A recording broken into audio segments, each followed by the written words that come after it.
Kelompok 2 ingin membuat video tentang posisi strategis Indonesia dan sumber daya alam. Perkenalkan, nama saya Sultan Dayani, nomor absen 30. Saya Dinda absen 2. Saya Agima Nasir Pratama, absen 8. Saya Muhammad Novi, absen 20.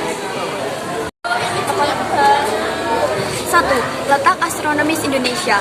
Indonesia berada di 6 derajat lintang utara sampai 11 derajat lintang selatan dan 95 derajat bujur timur sampai 141 derajat bujur timur. Ini dia beberapa pengaruh letak astronomis Indonesia.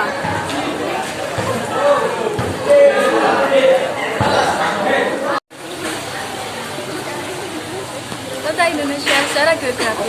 Indonesia terletak di antara dua benua dan bersaudaranya, yaitu benua Asia dan Australia, serta Samudra Hindia dan Samudra Pasifik.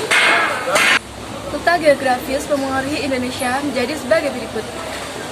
Letak Indonesia secara geologis. Letak geologis adalah letak suatu daerah berdasarkan struktur batuan yang ada pada kulit bumi. Letak geologis, Indonesia membawa banyak pengaruh terhadap kehidupan masyarakatnya. Di antaranya yaitu terbentuknya rangkaian gunung berapi. 2. Terbentuknya berbagai variasi topografi. 3. Sering terjadi fenomena gempa bumi. 4. Memiliki tanah yang subur. 5. Potensi bahan tambang melimpah. Karakteristik wilayah daratan Indonesia yaitu pegunungan, gunung, dataran tinggi, dataran rendah, sungai, danau. Klasifikasi sumber daya alam. Terdapat beberapa sumber daya alam yang dapat diklasifikasikan menjadi beberapa jenis. Yang pertama, sumber daya alam berdasarkan jenisnya. Yang kedua, sumber daya alam berdasarkan sifatnya. Dan yang ketiga adalah sumber daya alam berdasarkan potensinya. Potensi dan persebaran sumber daya alam Indonesia. Potensi dan persebaran sumber daya kehutanan. Berdasarkan fungsinya, hutan di Indonesia dapat dikelompokkan menjadi 4 jenis, yaitu pertama, hutan lindung, yang kedua, hutan wisata alam, yang ketiga, hutan wisata, yang keempat, hutan produksi.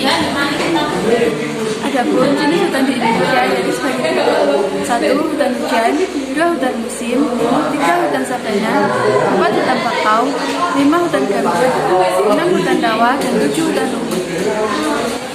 Beberapa upaya yang dapat dilakukan untuk melestarikan hutan yaitu sebagai berikut: 1. Melakukan reforestasi, 2. Menerapkan sistem tebang pilih, 3. Melakukan sistem tebang tanam, 4. Melakukan sosialisasi pentingnya hutan kepada masyarakat, 5. Memberikan sanksi kepada pelaku penebangan liar, dan 6. Memperketat perizinan KPH dan alih fungsi hutan.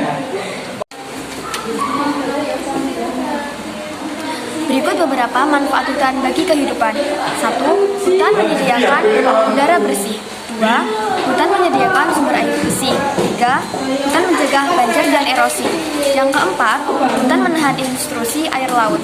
Yang kelima, hutan sebagai tempat hidup satwa. Yang keenam, hutan menyediakan hasil hutan, kayu dan bahan kayu. Yang ketujuh, hutan sebagai sumber pangan. Yang kedelapan, hutan sebagai sumber plasma nutfah dan penghasil obat-obatan.